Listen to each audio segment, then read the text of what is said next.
Hi friends, welcome to my channel. మనం కార్తీక పురాణం గురించి చెప్పుకుంటూ ఉన్నాం. అందులో భాగంగా ఈరోజు 13వ అధ్యాయం, కన్యాదాన ఫలము.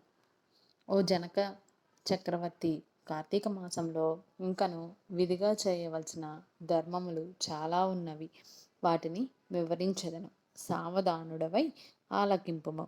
కార్తీక మాసంలో నదీ స్నానము ముఖ్యము. దానికంటే ఒక పేద బ్రాహ్మణుని కుమారునకు ఉపనయనం చేయుట ముఖ్యము. ఒకవేళ ఉపనయనముకు అగు ఖర్చులు అంతయు భరింప శక్యం కానప్పుడు మంత్రాక్షతలు, దక్షిణ, తాంబూలాది సంభావనలతో తృప్తి పరిచినను ఫలము కలుగును. ఈ విధంగా ఒక పేద బ్రాహ్మణ బాలునికి ఉపనయనం చేసిన ఎడల ఎంతటి మహాపాపములు చేసి ఉన్నయు, ఎంతటి దుష్కృతములు చేసి ఉన్నయు, ఎంతటి వ్యభిచారం చేసి ఉన్నయు ఆ పాపములన్నీ పోవును. ఎన్ని నూతులు తటాకములు త్రవ్వించినను పై చెప్పినట్లుగా ఒక బ్రాహ్మణ బాలునికి ఉపనయనం చేసినందువలన వచ్చు ఫలమునకు సరితూగవు. అంతకన్నా ముఖ్యమైనది కన్యాదానము. కార్తీక మాసమందు భక్తి శ్రద్ధలతో కన్యాదానం చేసిన ఎడల తాను తరించుటయే కాక తన పితృదేవతలను కూడా తరింపజేసిన వాడురు అగుదురు. ఇందులకు ఒక ఇతిహాసం కలదు, చెప్పెదను, శ్రద్ధగా ఆలకింపుము. సువీర చరిత్రము. ద్వాపర యుగంలో వంగదేశంలో గొప్ప పరాక్రమవంతుడు శూరుడు అయిన సువీరుడు అను ఒక రాజు ఉండేవాడు. అతనికి రూపవతి అను భార్య కలదు. ఒకసారి సువీరుడు శత్రురాజులచే ఓడింపబడిన వాడయి భార్యతో అరణ్యమునకు పారిపోయి దాహీనుడయి నర్మదా నదీ తీరం అందొక పర్ణశాలను నిర్మించుకొని కందమూల ఫలాదులను భక్షించుచు కాలం గడుపుచూ ఉండెను. కొన్ని రోజులకు అతని భార్య ఒక బాలికను కన్ను. ఆ బిడ్డను అతి గారాభంతో పెంచుచుండేది. క్షత్రియ వంశమందు జన్మించిన ఆ బాలిక ఆహారాది సదుపాయములు సరిగ్గా లేకపోయినప్పటికీ శుక్లపక్ష చంద్రుని వలె దినదినాభివృద్ధి చెందుతూ అతి గారాభంతో పెరుగుచుండెను. ఆమెను చూచువారలకు కనువిందుగా, కన్నుల పండుగగా, ముద్దులకు మాటలతో చాలా ముచ్చటగా ఉండెను.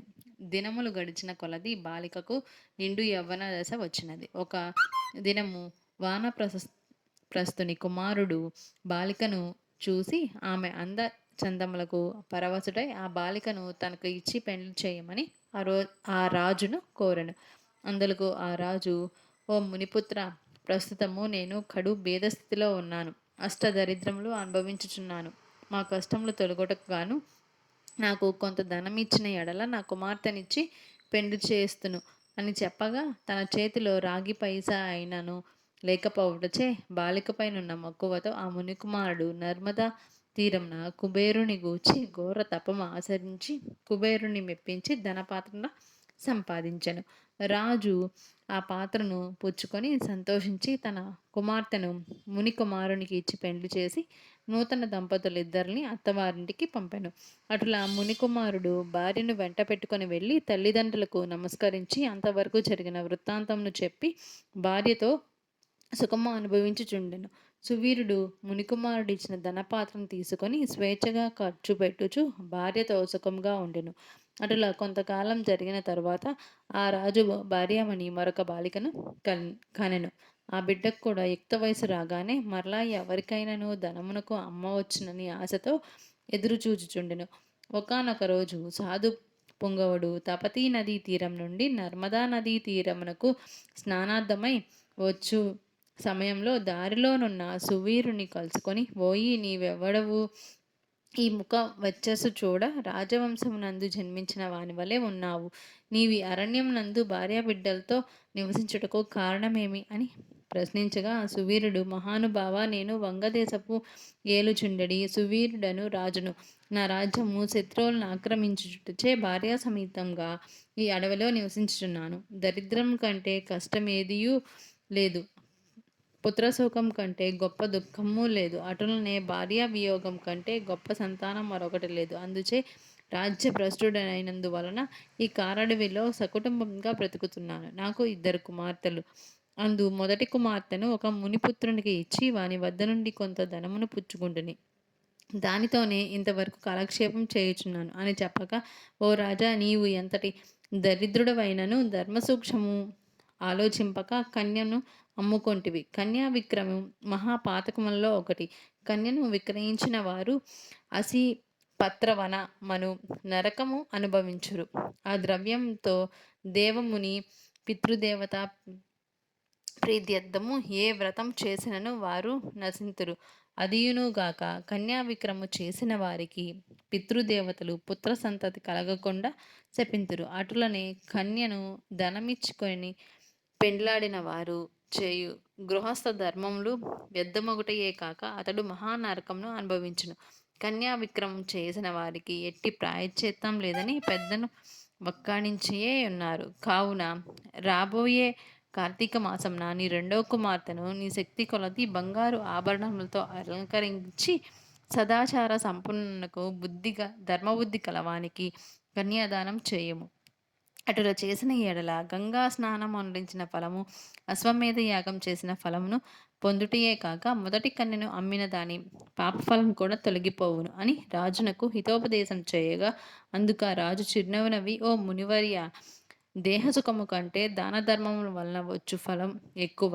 తాను బ్రతికియుండగా భార్యాబిడ్డలతోనూ సిరి సంపదలతోనూ సుఖముగా ఉండక చనిపోయిన తర్వాత వచ్చడి ఏదో మోక్షం కొరకు ప్రస్తుతం ఉన్న అవకాశంను చేతులారా జారవిడ్చుకుంటారా?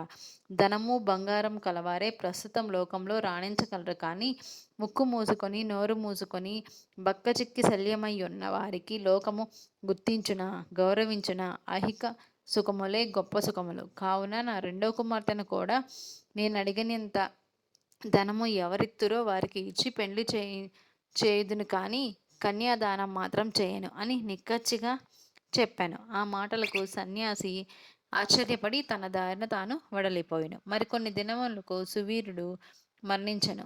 వెంటనే యమభటులు వచ్చి వారిని తీసుకుపోయి యమలోకంలో అసిపత్ర వనమను నరక భాగమున పడవేసి అనేక విధములుగా బాధింతురి. సువీరుని పూర్వీకులైన శృతకీర్తి యమరాజు ధర్మయుక్తముగా ప్రజలను పాలించి ధర్మాత్ముడై మృతి చెందిన పిమ్మట స్వర్గమందు సర్వసౌఖ్యములు అనుభవించుచుండెను. సువీరుడు చేసిన కన్యా విక్రమం వల్ల ఆ శృతకీర్తిని కూడా యమకింకర్లు పాశములతో బంధించి స్వర్గం నుండి నరకమునకు తీసుకొని వచ్చరి.